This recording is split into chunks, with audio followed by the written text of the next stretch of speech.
In a subscriber exclusive update I recently sent out, there was an interesting question about branding that I want to make this video about. Because you might have found yourself struggling with similar questions about branding. Like, how do you choose what your brand should be about? And what if you find yourself in the situation where you're a creator, you're a content creator, and you have kind of a narrow brand, but you're interested in more than one thing? Will you lose your audience if you talk about one thing for a while and then kind of switch to a different topic? How do you handle this kind of thing? And even earlier on in the process, you have to ask yourself these questions about branding when you're trying to decide on your brand name and maybe even registering a domain name. Like, what should that be? How specific should that be? So in this video, I'm going to show you the following model. And we're going to look at the two important types of branding that you need to be aware of in order to be able to make the right decisions about this. We'll talk about the branding trap and two solutions for how to get out of it. Hello, I'm Shane Malach from activegrowth.com, and let's get right into it. There are two types or two categories of branding that we have to distinguish between. And the first is the topic brand. That is where your brand is all about a very clearly, specifically defined topic. If you've ever done any learning or reading about niche marketing, building niche sites, niche research, and so on, that is about brand topics. That's about deciding what should your topic be about and how narrow do you go. And this is something, of course, we're all familiar with, right? You have the kind of thing where you have a blog or a YouTube channel or something that is about tech reviews or unboxings or makeup tutorials or tuning motorcycles or whatever. And all the content is on that specific topic. The second type of branding we need to know about is personal branding. And that is where it is all about the creator. The creator is at the center of the brand, and the brand topic is much more open. It can be about whatever the creator is up to right now. Now, here's the key that you need to understand in order to be able to make strategic decisions about your brand. And that is that these two types of brands are actually on a spectrum. So on the one end, we have the topic brand. On the other end, we have the personal brand. On the extreme end of the personal brand, we'd have something like a vlog, where it's basically like, I'm just a vlogger and I'm simply going about my daily business and I'm documenting it. And whatever it is that I happen to be doing, whatever it is that happens to be interesting to me right now, that is the topic. On the far end of the topic brand, we'd have an ultra specialized, very narrow niche topic. But like I say, this is a spectrum, and you can be anywhere on that spectrum. Each side of the spectrum comes with its advantages and disadvantages. So on the personal brand side, we have the advantage of great freedom and flexibility because it's so open, because the creator is at the center.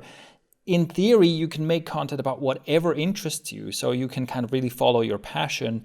And as you develop, as your journey develops, you can switch from one topic to another. So if you're really into meditation for a while, for example, and you make some content about that, and then later you get interested in something else, you can switch, and it's not really a problem. You don't have to worry so much about being off brand. On the other side of the spectrum, on the topic brand side, we have marketing power.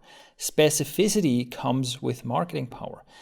Specifically, it means that the more clearly defined your niche is, the easier it is to attract the right kind of people. The easier it is to stand out from the crowd and attract an audience, because people can find you because they're interested in something, and people can find you through searches. Maybe they're trying to solve a specific problem and one of your pieces of content comes up as a solution. Maybe they're just generally into a hobby or something in your niche, and they're going to be doing a lot of reading. They're going to be passionate in that niche, and they will find you because you are a content creator in that niche.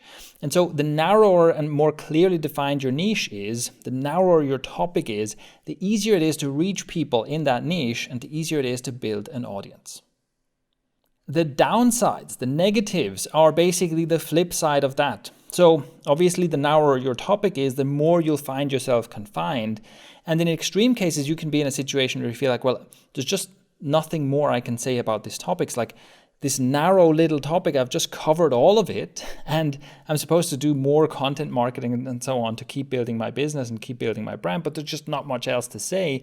But also on the other side, it can just be a situation which is very frustrating as a creator if you feel like there's all this stuff I'm interested in, but I'm in this little box of my brand, and I don't have the freedom to really express myself. And then back on the personal branding side of the spectrum, well, it's just really difficult to build an audience like that.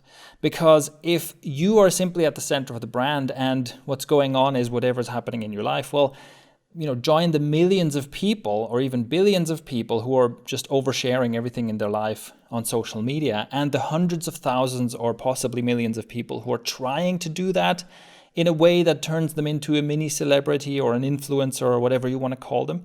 And it's just very, very difficult to stand out. There's no clear, unique selling point. There's no clear reason for me to follow this one random person who wants to be a vlogger or whatever.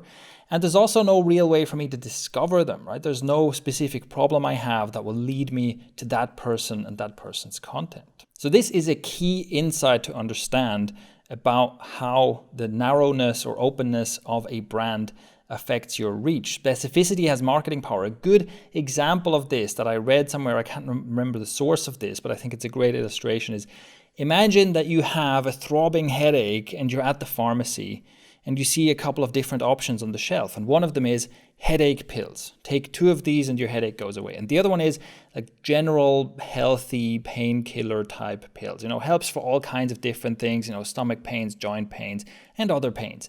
Like, which one are you going to take? Sure, the more general one theoretically covers headaches as well, but there's one right there that says headaches. That's what you have. And so you're going to reach for that. And in fact, if we add a third option there and it says, take this one specifically for throbbing headaches, and what you're feeling is a throbbing headache, you're going to go for the more specific option. So that is the power of specificity to kind of attract an audience, to bring the right people to you without having to do too much work to desperately try to get people to follow you. So because of this, I recommend that to get started, you should lean towards the topic brand side. There's nothing wrong with doing a personal brand, but even for a personal brand, you will benefit greatly of having it embedded in some kind of topic. So you might have a personal brand that is mostly about like health and fitness related topics, or you might have a personal brand that is mostly about maybe sustainable living and minimalism.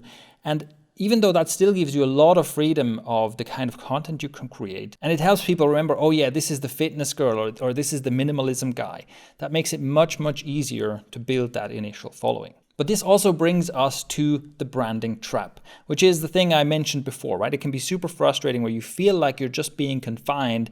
You maybe feel like you're running out of things to say, and you feel like your brand and your specific topic has become a prison that you can't break out from.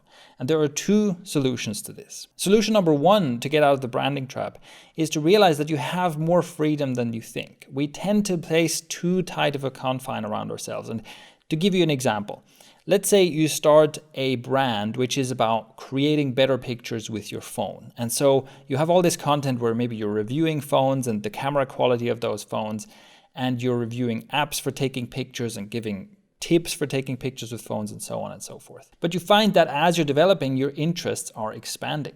So maybe you also get interested in making videos, and maybe you also get interested in mirrorless cameras and exchangeable lens systems and kind of more professional level photography. Well, chances are that people in your audience will experience a similar journey. I mean, they're people like you, right? They found you because you have shared interests. And if you're going through this development of going from phone photography to mirrorless camera photography, for example, it's likely that many of the people in your audience will experience something similar. And you'll probably find that it does your brand no harm at all if you kind of step into peripheral parts of your brand topic. So even if your domain name is, iPhonephotography.net or whatever, and you do some other photography tutorials and you talk about other cameras, as long as you don't completely abandon your original topic, you'll actually find that this is not a problem for your brand at all. So the first thing is simply to realize that you have more freedom than you probably think, and to not be afraid of experimenting, of stepping outside of the tight boundaries of your defined topic. Solution number 2 is that you can go off-brand if you communicate it right. See, this is one of the ironies of this spectrum between the topic brand and the personal brand, is that the narrower your topic, the easier it is to build up an audience. And as people in that audience follow you, some of them, the core fans, will become interested in you as a person. And they'll be much more open. They'll just follow you because they like you. And they'll be much more open for other stuff from you. But they only found you because your topic was narrow to begin with. Well, there is a solution to this, and that is to do something like you can have off-brand Mondays, for example, where you can say, look, the rest of the week my content is about this specific topic, but on Mondays I have a show or a podcast or something where I talk about other stuff, where I just talk about whatever I'm doing right now. And you'll find that that fan base you built up through your specific content, there's going to be a portion of that fan base who are super happy about that. And in fact, it will deepen that interaction and that relationship you have with your audience. So it really depends on how you frame it, right? If you suddenly and randomly kind of drop off-topic stuff and off-brand stuff, that might be confusing. But if you simply wrap it in a container for that to make sense, such as off-brand Mondays, then people will embrace that and it could actually help you grow your brand. So this is our overview. We have the spectrum between a topic brand and a personal brand with the pros and cons on either side. We have the branding trap and 2 ways to get out of that branding trap. Now, here's my question to you and my challenge to you. Think about this from the perspective of your own experience as someone who is a content consumer. Think about people that you have found, maybe creators that you found and followed, brands that you found and followed, and examples of where they stepped out of the confines of their brand. And maybe you really enjoyed that. Maybe it was done really well. So think of any examples where you have seen this as a content consumer, because that can also help you, if you have an example to look to, it can also help you see how it can be done. And leave a comment below sharing your experience. I'd be really interested to see examples of other creators who have done this as well. So leave a comment below with that and any questions you have on this topic.